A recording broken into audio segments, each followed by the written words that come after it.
and welcome to another video. I'm Paul Lucas and today I am at Istanbul's Ataturk Airport, taking Turkish Airlines today in a Boeing 777 all the way back to London in business class. I'm looking forward to it, hope you are. Let's go check it out. At the time of my journey, Istanbul Ataturk Airport was only a few weeks away from being closed to passenger traffic. It was definitely long overdue for renewal. The new Istanbul Grand Airport opened for all traffic on the 4th of April, and you can see a video on my channel of when I travelled through in the interim opening phase. I'll leave the link in the description text below this video. The business class lounge was located towards the end of the duty-free area. Upon entering, you're greeted with the sight of a pool and billiards table. This was certainly a statement lounge from Turkish Airlines. There was also a handy locker area where you could store your cabin bags if you didn't want to lug them around the lounge. This lounge was full of gimmicks and amenities, from a driving range to a popcorn machine to a fully functioning cinema to an Istanbul-themed Grand Prix Scalextric racing track. There were also a couple of stands where you could play computer games to pass the time. Now, this lounge was absolutely full of food, but my one complaint is all of these food areas are spread in about 6 to 8 different locations. There isn't a unified dining area where you could just sit and have breakfast. I really hope they do fix this for the new lounge which has opened in Istanbul Grand Airport. It's such a big lounge, it makes no sense not to have a unified dining area where you can have a meal.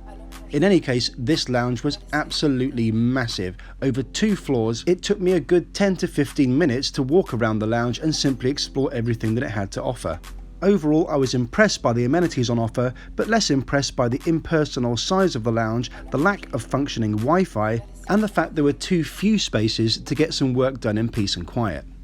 Nonetheless, I'm still very excited to try the new lounge at Istanbul Grand Airport. I hope to pass through later this year. So that's my stay in the Turkish Airlines lounge finished.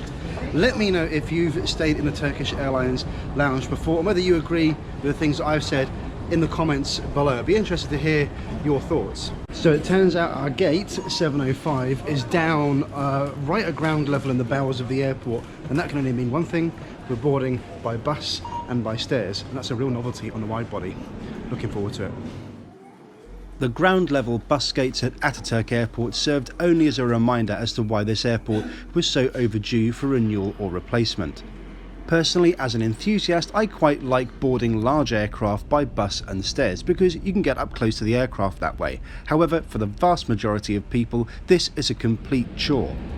Bus gates are also a logistical nightmare, with getting enough buses for 300 plus passengers to board a wide-body jet like the 777.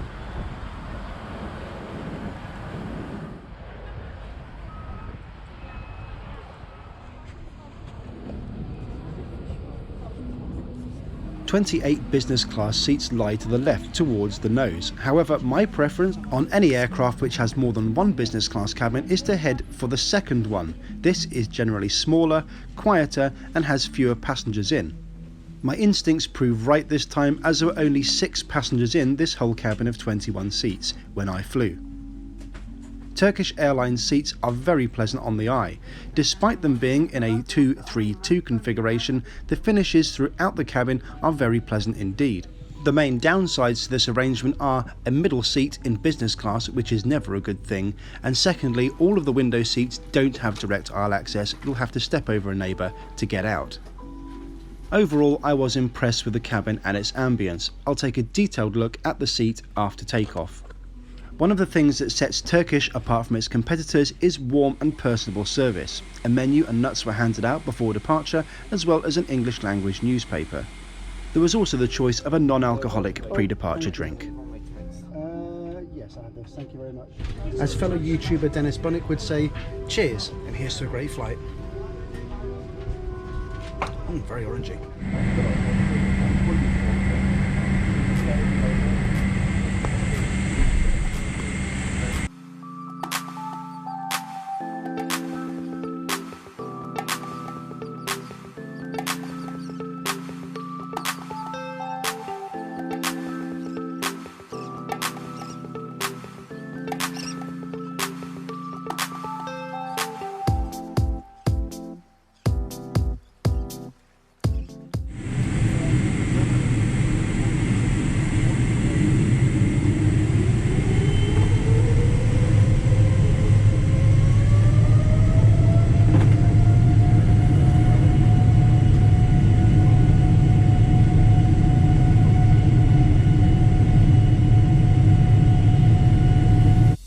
After a surprisingly bumpy departure from Istanbul Ataturk Airport, we're soon turning east and heading towards London. Here's a look at today's route. Istanbul and London are 1,563 miles apart, and it'll take 4 hours to go the distance at 39,000 feet. The seat controls on the business class seat are logically laid out, and I had no problem operating them. There's also a handset for controlling the in-flight entertainment and a handy reading lamp. There are also universal and USB charge sockets down in the side of the seat. The main table is just behind this panel, but there's also a handy surface including a couple of cup holders on the console in between the seats. The table is pretty easy to deploy from the side panel and is fairly sturdy. You can also slide it backwards and forwards to help you get closer or further away from your meal and to get round it in the event that you need to walk around the cabin. Turkish is also mindful of solo travellers like me. If you have a seat neighbour, then you may want to extend this privacy divider to avoid any awkward eye contact. As you can see from my eye position here, this actually provides a surprising level of privacy. Also, the fact that this seat has 4 windows give to the overall impression of space in and around the seat area. As you would expect, this seat converts to lie flat into a bed. It was very comfortable, and there's a decent mid-range lounging position, which I also found to be perfectly good. There are lots more reasons beside just personal service that Turkish is one of the best airlines in the sky. Their route map is truly impressive. They call at more destinations internationally than any other carrier in the world. At the time of recording, Turkish served 282 different destinations in 121 countries. The in-flight entertainment options on board were pretty good. Of course, the moving map is the first thing that I looked at, and you can control it using the console instead of reaching forward to use a touchscreen. There's a pretty extensive choice of TV, film and games, so you won't go bored even on a much longer flight. There's also complimentary headphones so you can enjoy the entertainment in peace. There's free Wi-Fi for business class, and it works well enough so that I can stream YouTube onto my phone. I also like the option to set a Do Not Disturb logo on your screen so the staff won't disturb you. If you want to be woken for the meal, you can set it to this logo instead. As far as meals go, Turkish are known for their catering, supplied by the renowned Do & Co Catering of Istanbul. The menu and drink selection is extensive for such a short flight, and the service is preceded by a hot towel. All of the food on board was very well presented and tasty. Turkish certainly make up for the fact their hard product, the seat, is behind most of the competition by providing excellent onboard service, food and drink. Turkish are soon to introduce a new seat along with the delivery of their Boeing 787 Dreamliner aircraft later this year. I hope to try one of the new seats out as soon as I can.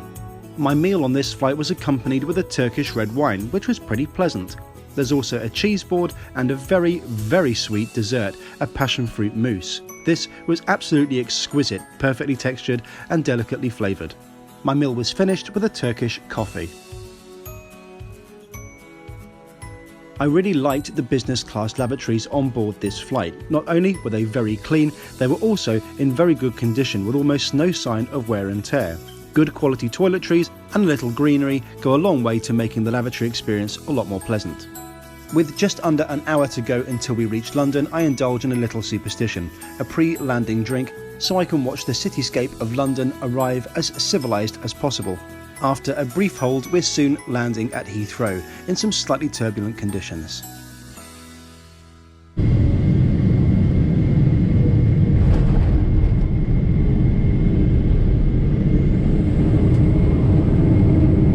This trip cost me £366, that's around 420 euros, one way, with the full itinerary being Zagreb, Istanbul, London. This is actually one of the cheapest ways to experience the full long-haul service on one of Turkish's 777-300 aircraft. The main purpose of this trip was to, of course, put a review video out, but also to find out what Turkish were like on a long-haul flight. I have to say, I was reasonably impressed, and I would definitely choose them again if the price was right.